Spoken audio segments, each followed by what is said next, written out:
오늘 3장 12절부터 읽었는데요. 그 앞에 사도 바울은 고린도 후서 2장 그 후반부에서 우리는 다 그리스도의 향기라 이런 말씀을 했지요. 우리는 구원받는 자들에게나 망하는 자들에게나 하나님 앞에서 그리스도의 향기니 우리가 다 그리스도의 향기라. 이 향기는 예수를 안 믿는 사람들에게는 사망에 이르는 냄새고 예수를 믿고 구원을 받는 사람들에게는 생명에 이르게 하는 냄새다. 그렇게 말씀을 했습니다. 또 바로 이어서 3장으로 이제 넘어와서는 오늘 본문 앞에 이제 전반부에서 우리는 다 그리스도의 뭐라고 그랬죠? 편지라는 말. 앞에 뒤에서는 앞에 2장에서는 향기라고 그랬고 3장으로 넘어와서는 편지라 했습니다.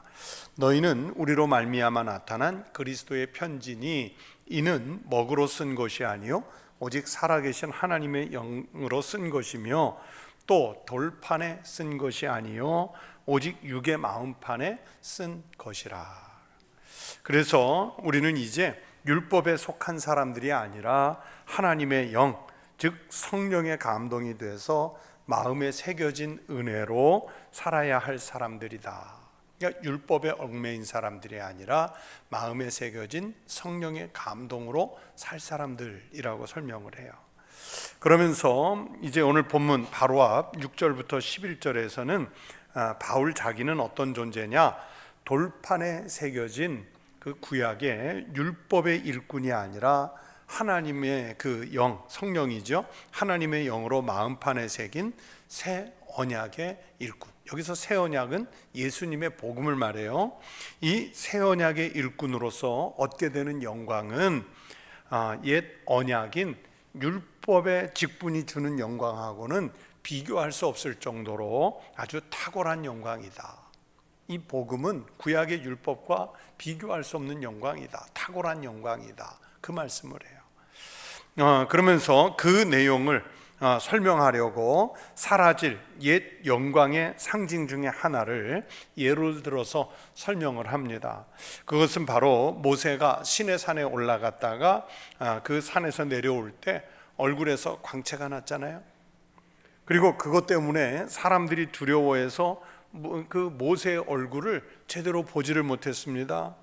그래서 모세는 자기 얼굴에서 나는 그 광채를 가리려고 수건을 썼다. 그 내용이 출애굽기 34장 29절부터 35절의 말씀입니다. 그 바울은 바로 이 내용, 출애굽기 34장의 이 내용을 오늘 본문에서 재해석을 하고 있습니다. 바울이 출애굽기에 이 말씀을 재해석하는 이유가 있습니다. 고린도 교회 교인들 자신이 바울의 사도권을 증명하는 확실한 영적 증거들이라고 여러 번 말씀드렸죠.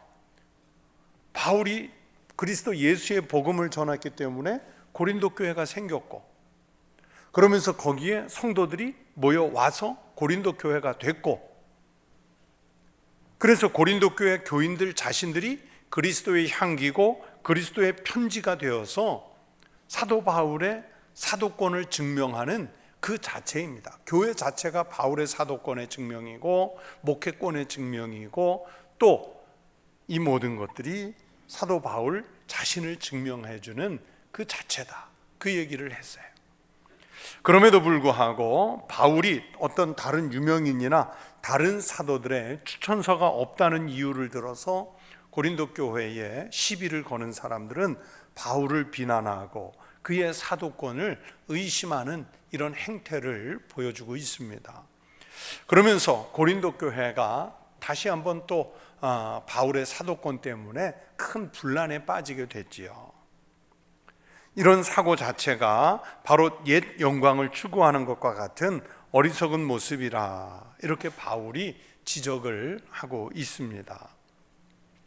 앞에서 조금 앞서 말씀드린 대로 오늘 본문을 이해하려면, 오늘 본문은 다 이 내용이거든요. 이해하려면 출애굽기 34장 29절부터 35절에 등장하는 모세 얼굴의 광채하고 그리고 수건에 대한 말씀의 내용을 우리가 먼저 이해를 해야 오늘 본문을 알 수 있습니다.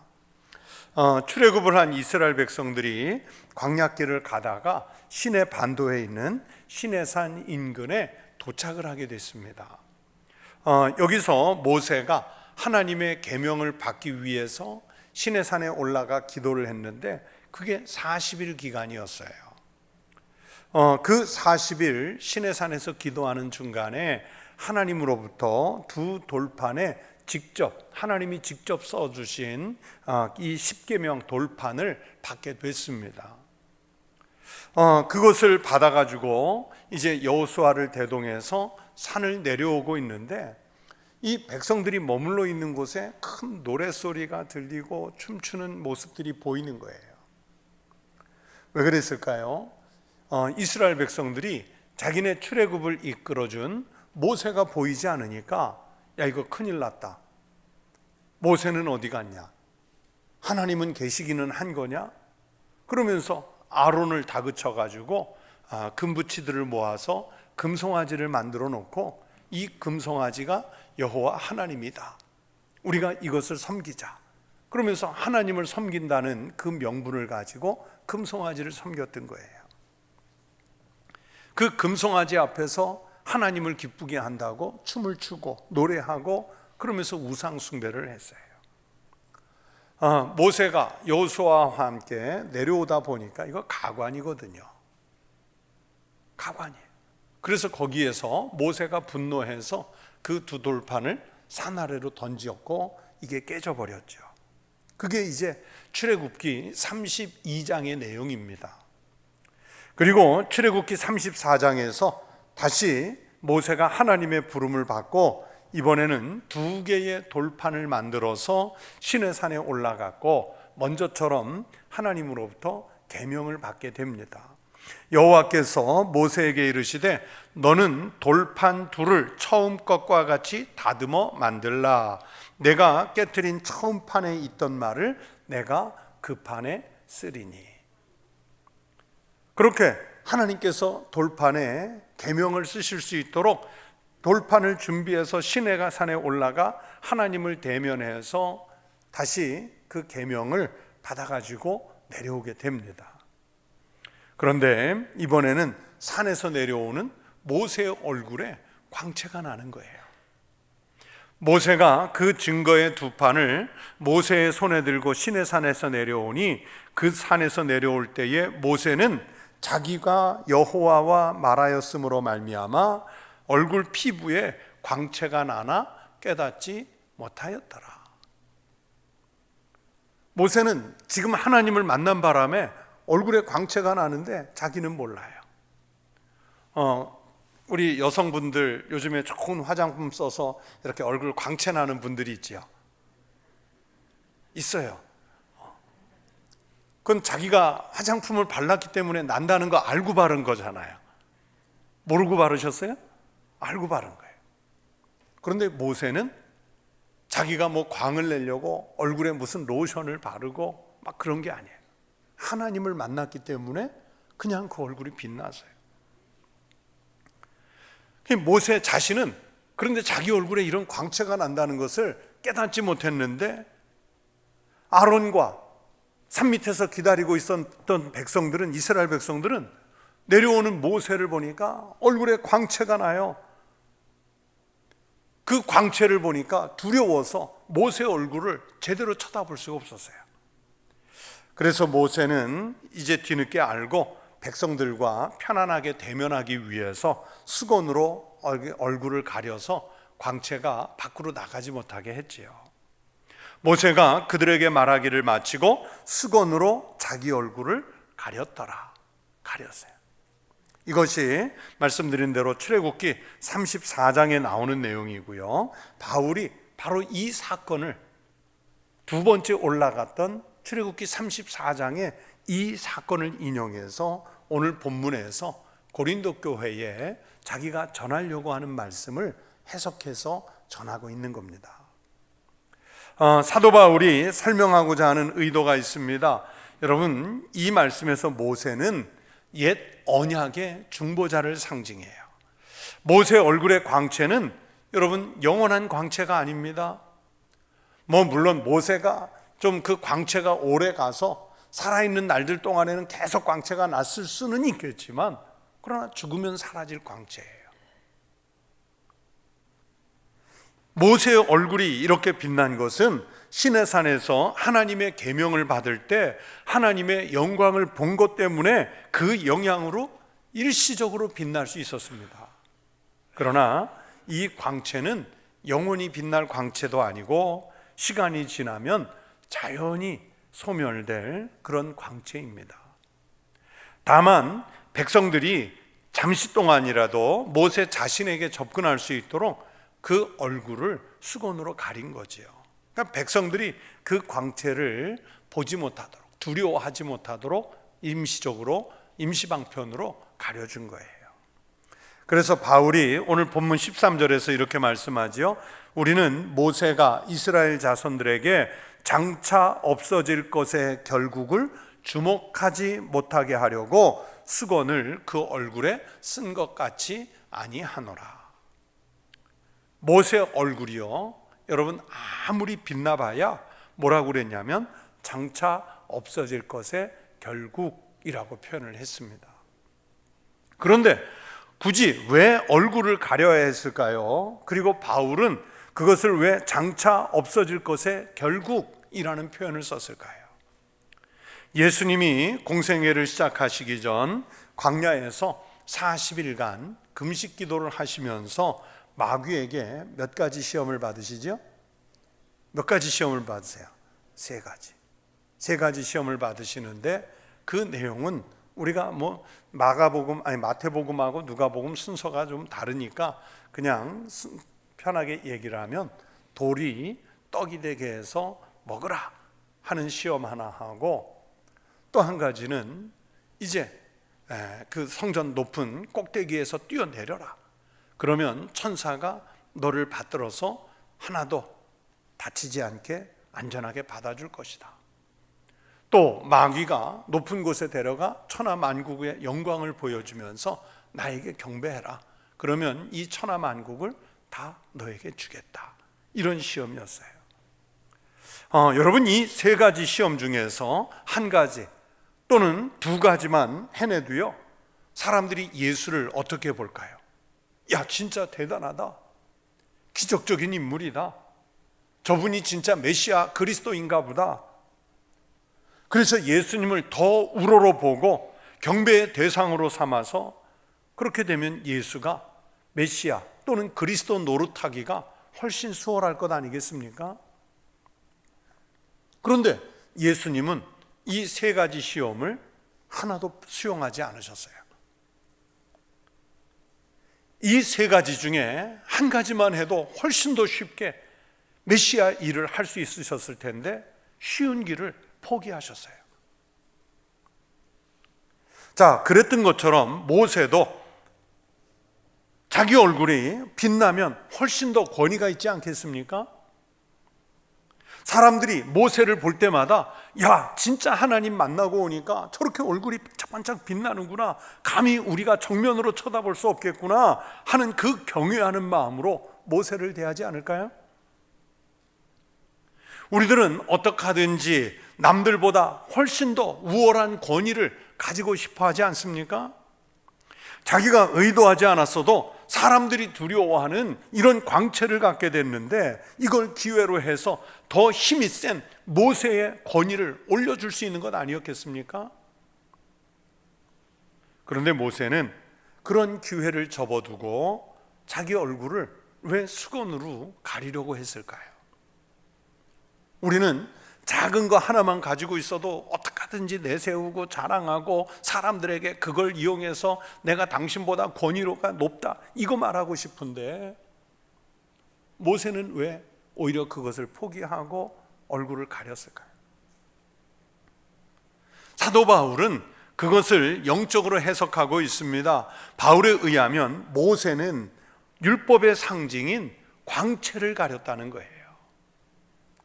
율법의 광채, 즉 율법의 영광이라는 것은 그렇게 일시적이라는 겁니다. 바울이 설명하는 모세의 마음은 이렇습니다. 하나님의 구속사의 비밀을 깨달은 이 모세는 자기 얼굴에 나타나는 이 광채와 영광은 일시적이고 없어질 것이라는 것을 알았다는 거예요. 그럼에도 사람들은 하나님의 말씀, 하나님이 이스라엘 백성들하고 지키라고 주신 율법, 하나님의 계명이 있잖아요. 그걸 보는, 그게 본질인데 그걸 보는 게 아니라 뭘 봐요? 뭘 보겠어요? 돌판에 새겨진 하나님의 말씀, 계명을 보는 게 아니라 지금 뭘 보겠다는 거예요? 그렇죠, 모세 얼굴. 이런 걸 우리가 뭐라 그래요? 주객이 전도된 거예요. 하나님이 지금 모세를 통해서 그들에게 보여주고 싶은 게 뭐였을까요? 말씀이잖아요. 계명이잖아요. 그런데 사람들은 그걸 보는 게 아니라 뭘 봐요? 얼굴을 보는 거예요. 그래서 이 본질적인 것을 보는 것이 아니라 사람의 얼굴에 보이는 광채의 현혹이 돼서 거기에 더 가치를 줄까 봐 염려가 되었던 거예요. 그래서 거기에 현혹되게 하려고 하지 않고, 현혹되지 않게 하려고 모세가 얼굴을 가렸어요. 바울이 출애굽기에 이 말씀을 가져와서 설명하려는 의도가 있겠죠. 지금 고린도 교회 안에서 복음을 왜곡하는 사람들이 율법을 절대시하고 영원한 것으로 만들려는 의도를 갖고 교회를 혼란에 빠뜨리고 있습니다. 하지만 얼굴을 가린 것처럼 율법은 영원하지도 않고 일시적인 것이라는 것, 또 모세의 직분이 뭐가 됐든지 그 직분이 영원하지도 않고 일시적인 것이라는 것을 지금 말씀하려는 그런 의도라고 본 거예요. 모세도 이것을 깨달아서 이미 구약시대 때 알았다는 거예요. 그러므로 당신들도, 고린도 교회 교인 당신들도 이것을 알아야 한다. 그게 고린도 교회 교인들에게 그걸 얘기하는 거예요. 그러나 불행하게도 이스라엘 백성들은 이 일시적이고 영원하지 않은 율법을 절대적으로 신뢰하는 어리석음을 범했지 않습니까? 예수님이 오셔서 공생애를 사실 때도 많은 사람들이 예수님 자체를 보는 게 아니라 뭘 봤어요? 예수님이 행하시는 기적을 보는 거예요. 예수님은 기적을 행하려고 오신 게 아니라 하나님 나라를 확장시켜 생명을 구원받게 하는 영혼들을 많게 하려고 오셨는데, 사람들은 그 복음의 본질을 보는 게 아니라 뭘 보냐면 잠깐 눈앞에서 일어나는 기적을 보는 거예요. 그 기적을 보고 예수님을 따라와요. 예수님이 행하신 많은 기적 중에서 네 복음서, 마태, 마가, 누가, 요한복음, 이 네 개의 복음서에 다 기록되어 있는 유일한 기적이 바로 오병이어의 기적입니다.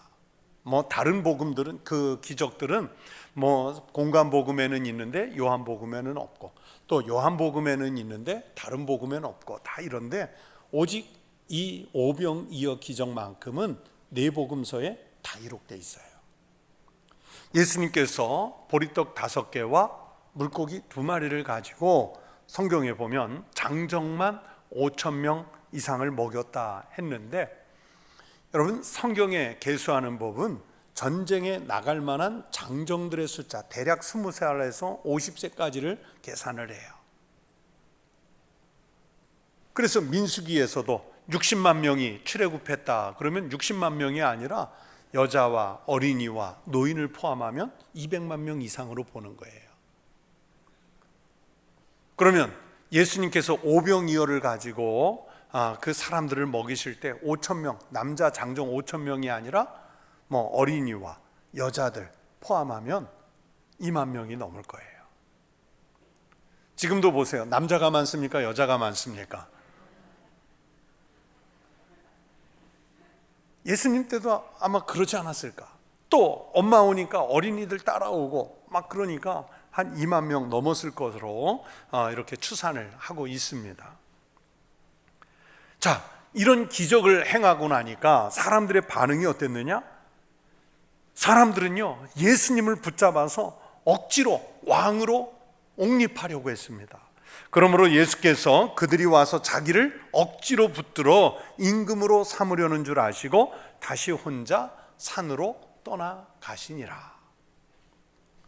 이렇게 예수님을 억지로 임금 세우려는 시도가 있었단 말이에요. 그래서 이것을 피해서 예수님은 혼자 산으로 들어가셨습니다. 오병이어의 이 기적을 본 사람들은 예수님, 그분 자체의 본질, 하나님의 아들이신 그 본질, 그분이 말씀하시는 복음의 본질, 이걸 보고 왕으로 삼으려고 한 것이 아니라 당장 자기네들의 빈곤을 해결해 줄 세상의 왕으로 보고 임금으로 삼으려고 했던 거예요. 기적에 현혹되는 것은요, 한마디로 예수님을 몰라본 거예요. 자기들 눈앞에 드러나는 그 기적이 더 중요했다는 얘기죠. 기적을 보느라고 예수님 자체를 못 봤어요. 그 기적 앞에서 예수님이 왜곡된 겁니다. 여러분, 그런 일이 오병이어의 기적 앞에서만 있었겠습니까? 모세가 시내산에 올라갔다 와서 얼굴에 광채가 났던 그 자리에만 이런 왜곡이 있었겠습니까? 이런 일은 언제 어디서나 또 일어날 수 있습니다. 지금 고린도 교회 교인들, 당신들이 지금 그렇다는 거예요. 이스라엘 백성들, 유대인들이 율법이 미리 예시한 율법을 완성하려고 말씀이 육신이 돼서 우리에게 친히 성육신에서 오신 예수님을 알아보지 못하고 복음을 왜곡하는 이런 오류를 범했지 않습니까?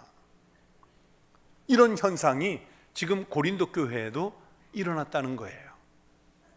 모세 얼굴에 광채를 수건으로 가려서 보지 못했던 것처럼 반대로 이번에는 완고한 마음과 율법에 대한 편견으로 구원의 복음을 외면하고 있습니다.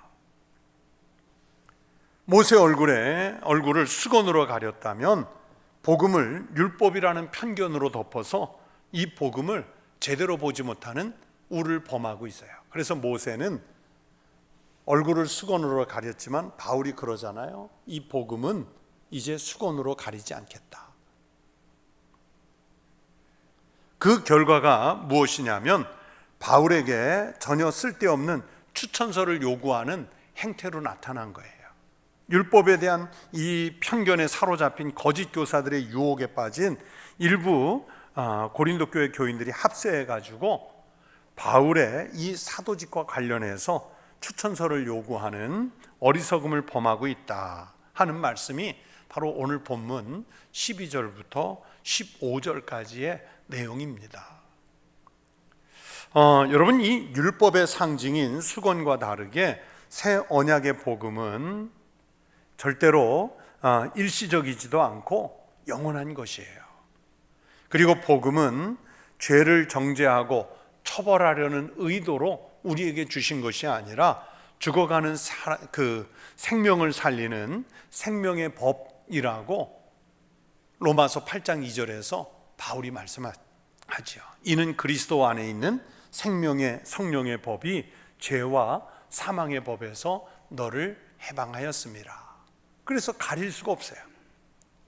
율법이 정죄의 언약이라면 복음은 그리스도 안에서 생명을 살리는 생명의 법이기 때문에 자꾸만 이 생명의 법이 드러나야 하는 거예요. 가려져서는 안 되는 거예요. 그래서 복음은 가릴 것이 없습니다. 복음은 감출 것이 없습니다. 옛 언약을 맡았던 모세는 일시적인 영광 때문에 얼굴을 수건으로 가려야 했겠지만 복음은 그럴수록 오히려 더 드러내서 자랑해야 되고 복음을 맡았던 사람들은 더 담대하게 전해서 복음만으로도 구원을 받을 수 있다는 영적 진리를 전해야 한다. 이 내용인 거예요.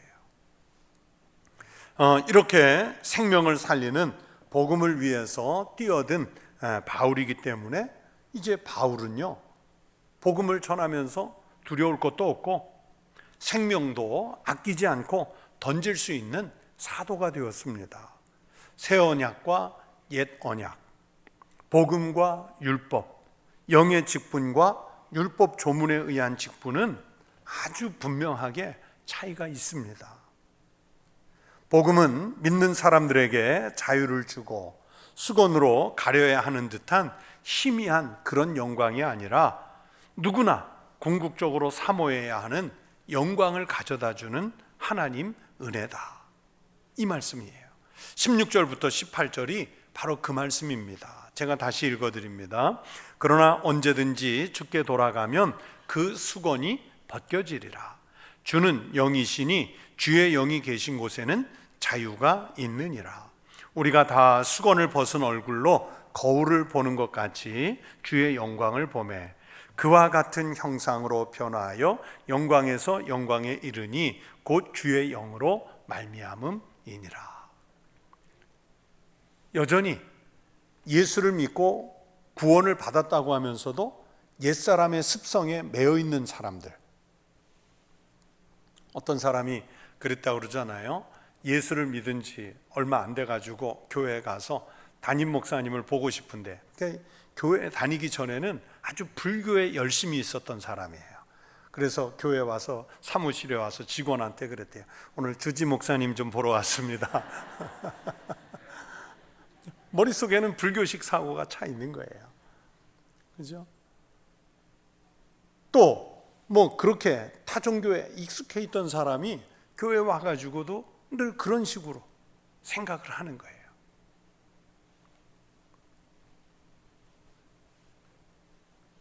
자기가 살아온 방식이 신앙과 달라야 되는데 그냥 일치시켜 버리는 거예요.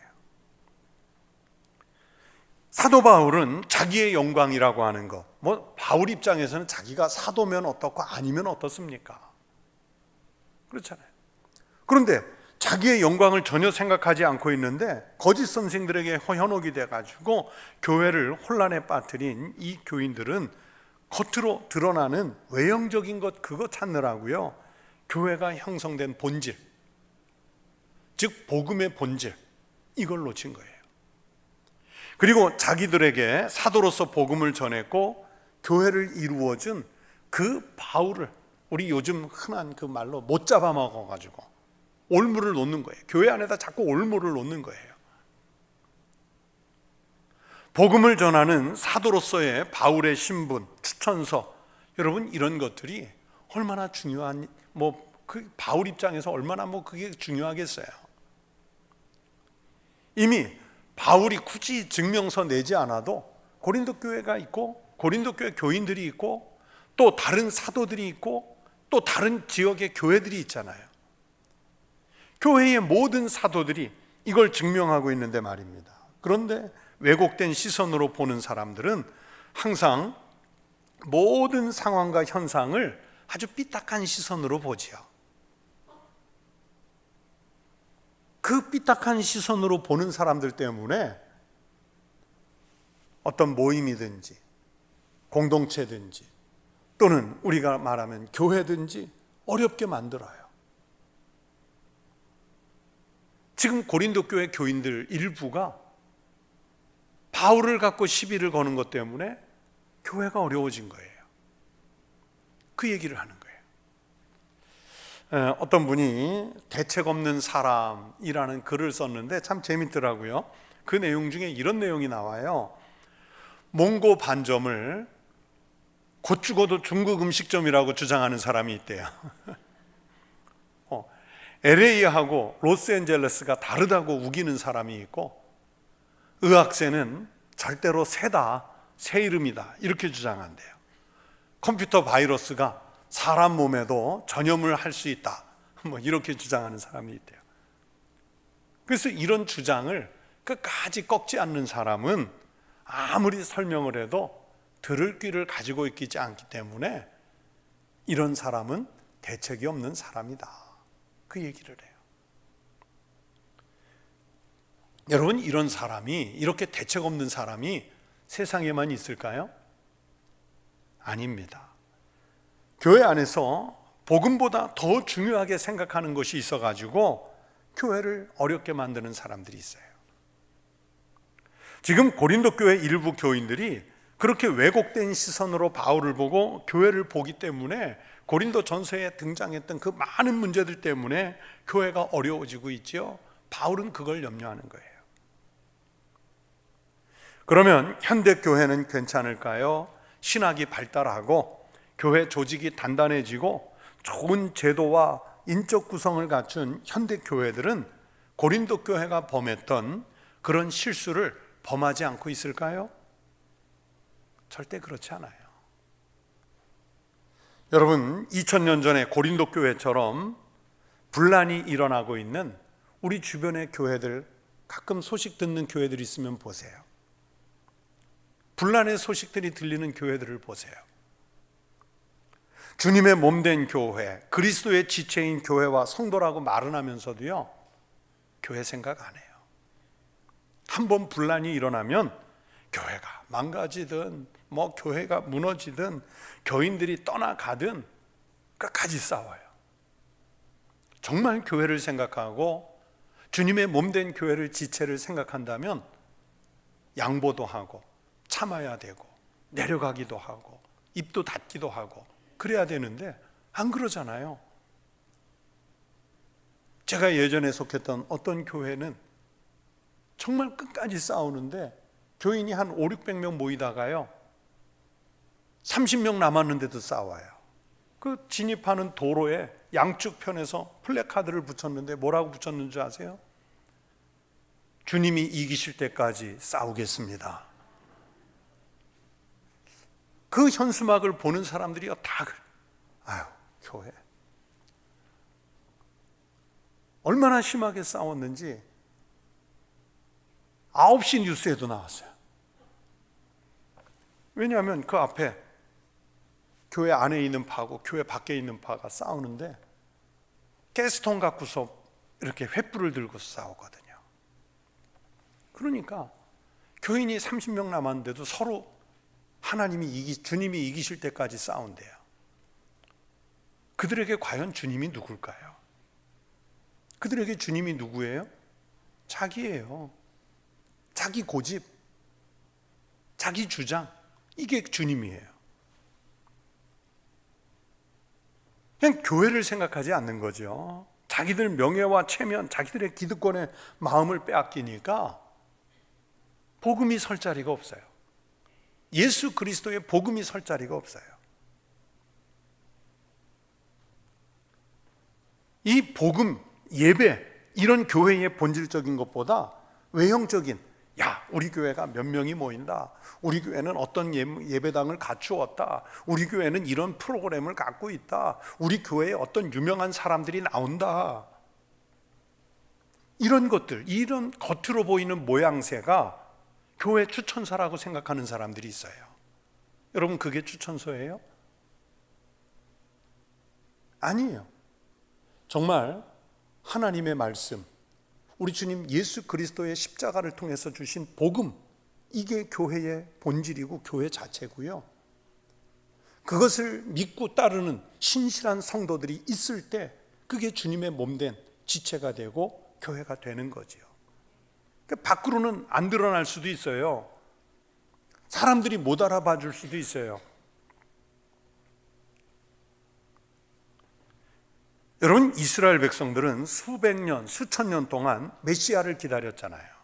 그러나 하나님이신 성자 예수님이 메시아로 오셨을 때 이 사람들은 오히려 그리스도를 배척하고 질투하고 조롱하고 신란하다가 결국에는 그분을 십자가에 못 박아서 죽이고 말하지 않습니까? 왜 이런 일이 벌어졌을까요? 아마 자기네들이 기대하는 메시아는 어떤 상이었냐면 로마 군대쯤은 하늘의 천군 천사를 동원해서 싹 쓸어버릴 수 있는 사람, 십자가의 위기 같은 것쯤이야 말씀 한마디로 십자가 없애버리고 확 일어설 수 있는 사람, 다윗보다 더 용맹해서 전쟁에 나가면 족족 이기는 사람, 이런 외형적인 메시아를 기대했을 거예요. 그런데 하나님의 아들 메시아라고 자처하는 이가 왔는데 기적은 몇 가지 하지만 참 무기력해 보여요. 로마 제국하고 싸울 의사도 별로 없어요. 사람들이 달려들어서 억지로 임금 세우려고 하니까 홀로 기도한다고 산속으로 들어가 버려요. 그 외모가 얼마나 볼품없습니까? 그러니까 복음을 못 본 거예요. 신앙이 왜곡되고 편협해지는 거예요. 이 모세의 율법을 지나치게 신봉한 나머지 자기들 곁에 오신 그리스도를 알아보지 못하고 십자가에 못 박고 말았어요. 우리도 그럴 수 있습니다. 여러분, 교회가 갖고 있는 전통이 어느 때는 성경 말씀보다, 하나님 말씀보다, 복음보다 더 우선할 때가 있어요. 또 어떤 사람의 가지고 있는 직분의 권위가 성경의 복음보다 오히려 더 우위에 서는 모습들도 있어요. 그렇게 되면 복음이 가려지고 보이지 않습니다. 바리새인과 서기관들이 예수님에 대해서 의심의 눈초리를 거두지 않았죠. 바울이 기껏 고린도 교회를 설립하고 열심 있는 교회를 만들었더니 복음을 전해준 바울을 향해서 방언을 할 줄 아는 거냐? 진짜 사도이고 목회자 맞냐? 다른 사도들이 인정할 만한 추천서는 가지고 있냐? 온갖 것으로 시비를 걸었어요. 그러니까 바울을 잡느라고 지금 교회가 흔들리고 있는데 그들은 아랑곳하지 않습니다. 의심의 눈초리를 보내요. 고린도 교회 교인들의 욕심이 지금 교회를 흔들고 있는 겁니다. 내가 어떤 사도의 줄에 섰느냐, 내가 가진 은사가 얼마나 대단하냐, 또 나의 방언 실력이 다른 교인들과 비교해서 얼마나 탁월한 줄 아느냐, 교회에 들어온 거짓 선생들은 누구의 추천서를 가지고 있느냐, 이런 것들이 다 하나같이 고린도 교회에 들어와 있는 욕심의 결과들이에요. 욕심이 복음을 가리죠. 여러분, 가룟 유다는 은 30대문에 예수님 팔아넘기잖아요. 아나니아와 삽비라는 교회에서 받을 칭찬과 존경, 그 겉으로 드러나는 거잖아요. 그거 받고 싶어서 큰 헌금을 해놓고 나서도 어떻게 됐어요? 사도들 앞에서 부부가 차례로 죽잖아요. 아간이 욕심을 부리는 바람에 여리고라고 하는 큰 성과의 전투에서는 이겼는데 아이라고 하는 이 조그만 성하고 전투에서는 치고 말잖아요. 엘리사의 제자 게하시는 욕심을 부리다가 그만 나병에 걸리고 말지 않습니까?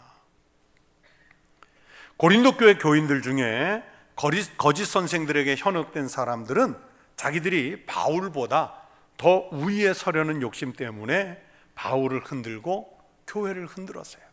바울에 대한 의심 때문에 교회가 흔들려도 자기네 지지하는 그 몇 사람이 있다는 것 가지고 상관하지 않는 거예요. 오늘날 현대 교회와 교인들도 복음보다 교회에 들어와서 인간관계가 더 중요하고 교회가 하는 어떤 프로그램이 더 중요하고 복음보다 교회 전통이 더 중요하고 복음보다 자기들의 의심스러운 판단과 확신을 더 중요하게 생각하는 그런 경향이 있어요. 그러면서 교회를 어렵게 하는 일들이 얼마나 많은지 모릅니다. 영국의 철학자이면서 시인이셨던 에드워드 영이라는 분이 이런 명언을 남겼습니다. 인간은 하나님을 찬양하라고 지음을 받았지 결코 의심하며 불신하라고 지음을 받지는 않았다. 하나님이 우리를 창조하신 것은 찬양하라고 지은 거지 의심하고 불신하라고 지은 것은 아니라는 거예요. 그런데도 고린도 교인들처럼 많은 교인들이 의심하고 또 의심하면서 오늘 성경의 말씀대로 그렇게 복음을 헛되게 하는 일들이 벌어지고 있단 말입니다. 그게 2000년 전에 고린도 교회만 그렇겠느냐? 아니요. 지금 오늘 우리에게도 그렇게 될 수 있다는 경고의 말씀입니다. 성도 여러분, 우리가 교회에서 어떤 태도의 삶을 살아야 할까요? 과연 우리의 생각과 생활 속에서 교회의 안위를 생각하는 비중은 어느 정도를 차지하고 있을까요? 교회와 내 삶의 자리에서 내가 얼마나 교회를 사랑하는지 그런 마음들이 과연 표현되고 있는지를 생각해 보십시오. 교회를 생각하고 사랑하는 마음은 바로 그리스도의 몸을 사랑하는 마음인 줄로 믿습니다. 교회를 생각하는 그 마음들이 많아서 우리 교회가 더욱 복되고 은혜가 넘치시기를 축원합니다. 교회에서 자기의 생각과 지식, 경험들이 복음보다 더 앞서는 기준이 되는 것은 아닌지 판단해보고, 그래서 우리 교회는 복음이 앞서는 교회, 우리 교회는 주님의 말씀이 앞장서는 교회, 우리 교회는 예배가 앞서는 교회, 하나님 앞에 겸손하게 십자가 앞에서 무릎 꿇는 것이 앞서는 교회, 이런 교회가 되면 하나님께서 생명을 살리는 교회로 우리와 성도들을 사용해 주실 줄로 믿습니다. 이렇게 모든 그 교회가 말씀에, 복음에 든든하게 세워지는 참으로 복된 교회가 될 수 있기를, 그리고 그 교회에 속한 모든 지체인 성도들이 되실 수 있기를 주의 이름으로 축원합니다. 기도하겠습니다. 하나님 아버지, 감사합니다. 이곳에 주님의 몸된 교회, 우리 청북교회를 세워두셨으니, 또 한국교회를 세워두셨으니, 하나님, 복음이 교회를 새롭게 하고 복음이 세상을 이롭게 하는 일에 쓰임받을 수 있게 하여 주시옵소서. 잠시 광채가 나는 듯 했으나 수건으로 가려야 할 그런 외형에 신경 쓰는 교회보다 하나님께서 우리에게 생명을 주신, 그래서 하나님 나라를 이 땅에 이루어가는 사명을 맡기신 우리의 책임을 다하는 복음과 하나님의 말씀이 살아있는 교회 되게 하여 주시옵소서. 그 사명을 위해서 우리가 맡은 직분, 사명, 소명 제대로 잘 감당하는 우리 교회 모든 성도들, 주님의 지체들이 될 수 있도록 축복하여 주시옵소서. 이 시간 주님께 귀한 예물을 드린 손들이 있습니다. 이 거룩한 예물을 주님의 것으로 주님께 드리오니 주께서 받으시고 드린 손길, 가정, 그리고 그 기도 제목 위에 응답하여 주시옵소서. 감사드리며 예수 그리스도의 이름으로 기도하옵나이다. 아멘.